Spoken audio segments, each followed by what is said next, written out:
All right, this is a video about adding what I call a parallel model solution to all of your project finance models. Now, this is not some little bull crap video.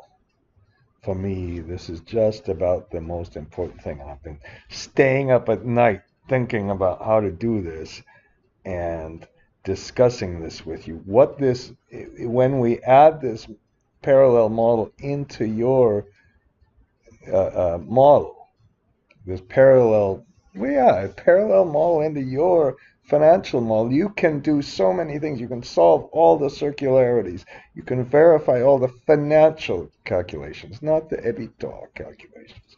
You can do all sorts of advanced modeling concepts without add things like EBL, balloon payments, DSRA in the CFADS, DSRA in the debt service, uh, a bunch of stuff.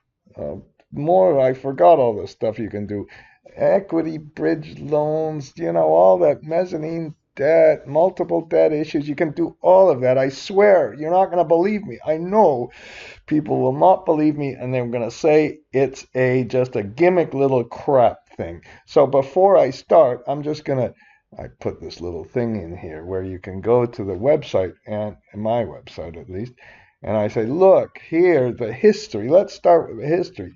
This is the timeline of stuff that happened. I started with receiving comments on how can I solve this horrible, disgusting shit. Oh, a circularity problem. I made a class where there was a disastrous thing when I used iteration button. I tried to experiment with things like the using mathematical equations or backwardation. Then suddenly I discovered this UDF. Now, this was years ago. Years ago. Oh, my dogs. I got a dog here, so there might be barking in the video. I gotta warn you. Maybe not. I started trying to put this UDF thing. It worked. It was a way to resolve things without a circular reference, but that was years ago. And then I realized it was kind of crap because nobody could really use it. It was too complex. I met with Hetty and she said, no, no, no, we can figure this out. Make a template model. So I started trying this and then I figured out it was just going to be too messy. And then I found out how to read in these variables. And finally, I started just hitting it with like a big brick or something. You kind of hit things again and again and see if they still work. And it was a pain. So this is not some little crap thing. I've spent years on this. I even put little diagrams of kind of how I used to ask questions, and then this mathematical approach that never, oh, it got so complicated. And then I said, oh, I discovered this thing, this big moment of discovery. I said that's kind of when you discover things like you remember where you were when that tsunami hit or something like that. And then put it in these models, and you had these extremely long UDFs, and nobody was ever going to use that. Who's kidding who? I did put it in all this advanced modeling concepts you can see, and then Hetty said, no, let's try it. She used it. She used it.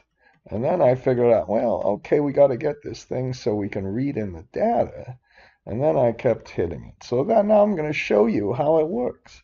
So what I have done, I made a couple of earlier videos where you kind of use the copy and paste technique. And what I really am nervous about is, well, I want to kind of show you that if you use this UDF technique, that it can be not even faster. Well, that's being really arrogant, but it can be just as simple as the other one. Now, I had to make a really comprehensive model, and there are a couple of things I still have to do. So here's how you would implement this in your model. There are a few of these green lines which I made with this generic macro thing where it pulls you from another sheet. You have to fill kind of these things in, and then it works through a whole model with you. Okay, and let's see how easy it is to do. So you have your model here on a different page. Okay, and the first thing I'm going to do is I'm going to take this UDF model and I'm going to press Alt-E-M and I'm going to find this financial model, which I called to the UDF, and I'm not going to click this, and I'm going to create a copy. So the first thing I'm going to do, oh shit, it's a phone call. And now what am I going to do? Hello? Hi. Okay, back. Oh shit. Where was I? I put the parallel model in. This is kind of like I shouldn't be so nervous about the time. I should take my time. Okay. Now the next thing you have to do, unfortunately, now I thought about putting an add-in in your model and all this crap. Oh, great. And instead of that, I'm back to this parallel model concept. You have to copy this UDF function. So maybe this isn't quite professional enough and all this. You click on this thing where it says copy the function. You press Control A. You close this. You go into your model now. It looks the same. Excuse me for that. And you can press alternate F8 and put in something like this. Whatever. Okay, and then you can uh, paste your model to it. So that doesn't take very long. That's how to do the how to do how to get the model for you. Okay, now let's start with this. Now then you have to just connect a few buttons, and you start with the timeline. And I copy the timeline into the model first, and you better have one timeline. Then you can copy a couple of I cannot imagine a model with no construction switch. Now this, of course, can be ones or zeros. It doesn't have to be trues or falses. And then I copy and I have some conditional formatting set there. So I have an operating switch and a construction switch. And you need this. What you don't need is this development switch. Okay, and then you should have some capital expenditures in your model. Go to the calculation part of your model, consistent with the timeline, and you should have some capital expenditures that don't include DSRAs, IDCs, anything to do with debt. These are the pure capital expenditures, and they shouldn't even do with they shouldn't also have a development fee in there. And then you find the EBITDA in your model, and that's any model should have that. And by the way, when you see that, you should get a project IRR, and the project IRR and the pre-tax IRR are all the same. Okay, and what happened here is it started building out your model, and you have a sources and uses statement and all that together. Now, once you've done that, you can go to your model and you should find tax depreciation in your model. And this should be, I should have labeled this is depreciation without any IDC, and without any depreciation on the fees or the IDC. And you can put then you can put the tax rate in. You might only have one tax rate, but I had to be careful here, and so I'm going to press F4 this time and just copy this across because there might be a change in the tax rate over time. So you've got the operating parameters, and then there are kind of little advanced things. You can compute the taxes every period. You can treat the IDC differently. You can put a limit on the tax deduction. You can add a whole bunch of your own tax stuff to this.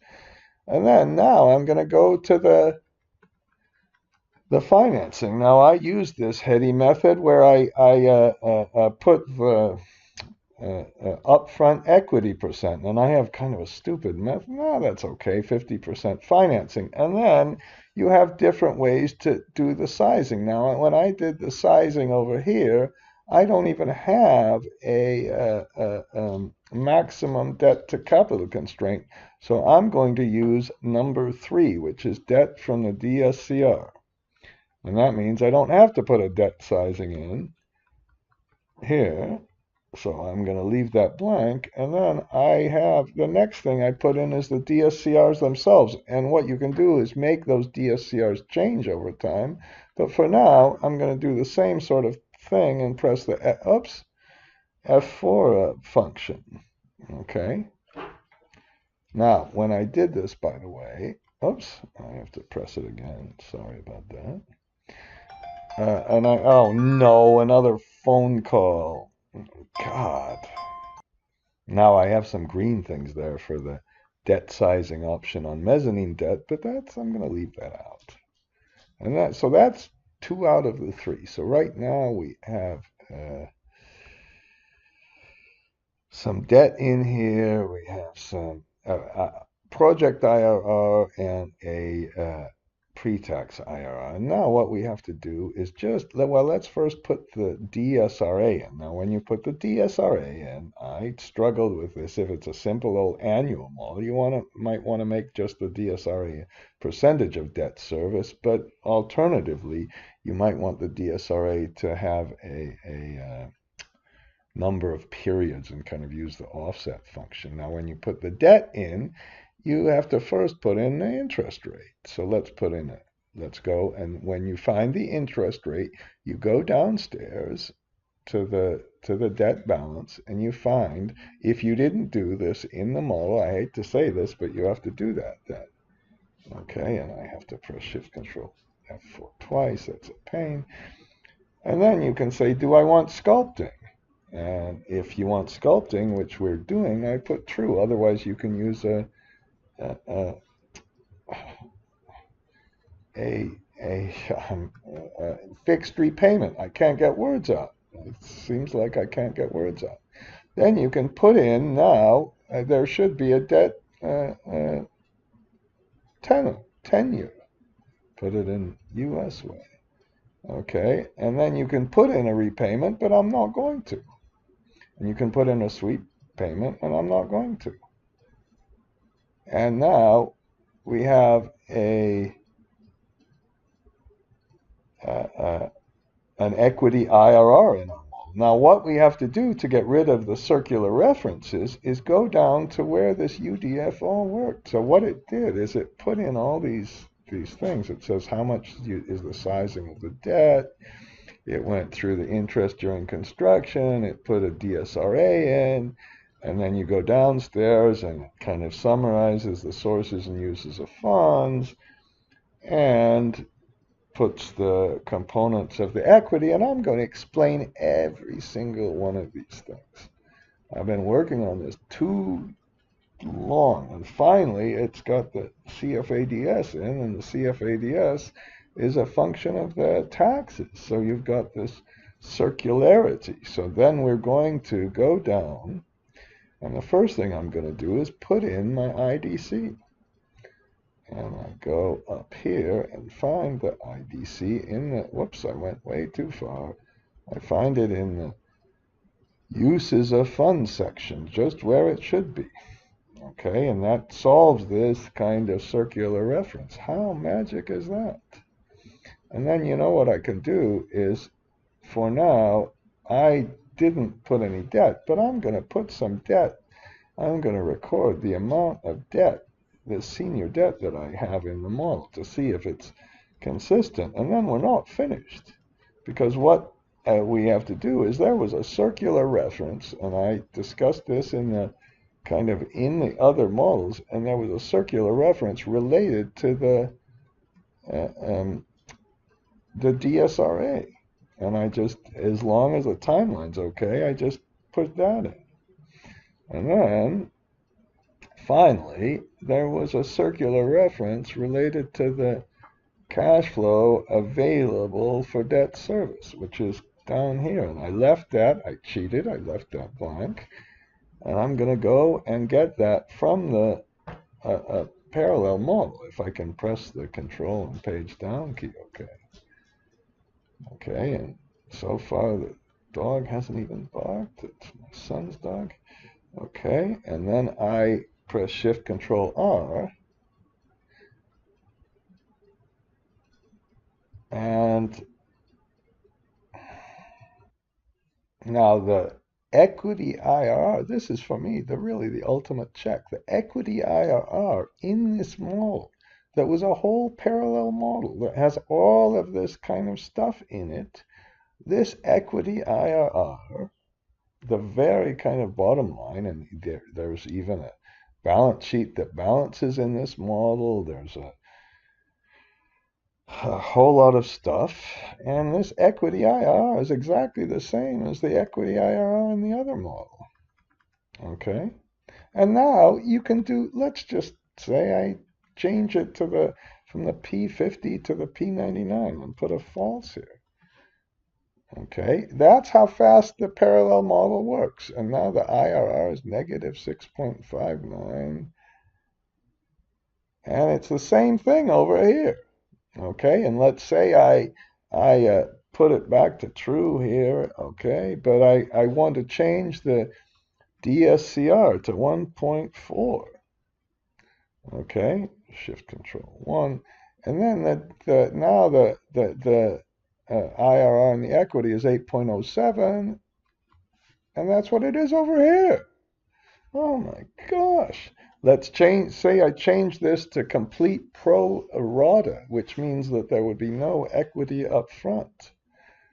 Then it goes to 8.42 and it all matches. And the big thing is I'm not cheating here, and I'll change the tenor to, I made the stupid model too short, but I think because for some reason, have only 13 years. And let's change the tenor to 7 years. Okay, and then the IRR, there's the dog barking. Just a little bark. That's not a big problem, is it? Okay, and then you can change the interest rate and make the interest rate, let's say it goes down to 3%. Now, I'm not talking about refinancing and everything else. Those are subsequent 9.23 and 9.23. You just change all these. No copy and paste to press. It can do any goal seek you want. It can do any data table you want. I don't know what kind of, where's the price of electricity?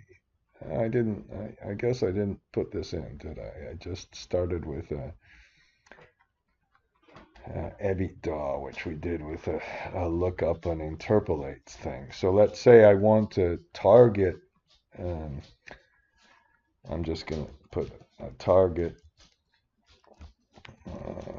IRR. Let's put a target IRR of what we have 10%. Okay, and then we can see, well, what happens to the, let's change something to make this. Now I'm just going to change this very first one. So let's and let's compare that model IRR. Now this is a horrible way to do this. Always with the IRR, you should always do the NPV at the target rate. So I hate this. And then I'm going to put a difference, and then let's make that difference be equal to 0. And you just go to the data tab. Duh. I think you know how to do goal seeks. Most of you go to goal seek, set set that to 0 by changing some kind of input. Okay.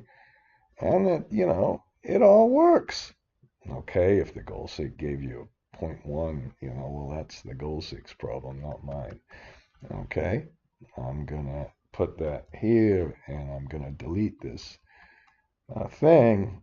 Okay, now I think that's a big deal. Okay, if you, I'll save the file. I'm saying something very sad. I am not gonna put the pro kind of version of this, the finished kind of version of this parallel model on the website. Sorry about that. If you want the parallel model, I want you to learn how to change it. I want you to learn how to fix some new little tax thing that might come in, some new little, I don't know, some different kind of grant financing you might have, some difference in the treatment of value added taxes, any of these kind of things. I want you to be able to feel so comfortable with it, and I want you to really, really, really see how it works. So, this is my big marketing campaign, and I'm very serious about it. You are going to take a class if you want this model. Sorry about that. Goodbye. This is the end of the video. Oh shit.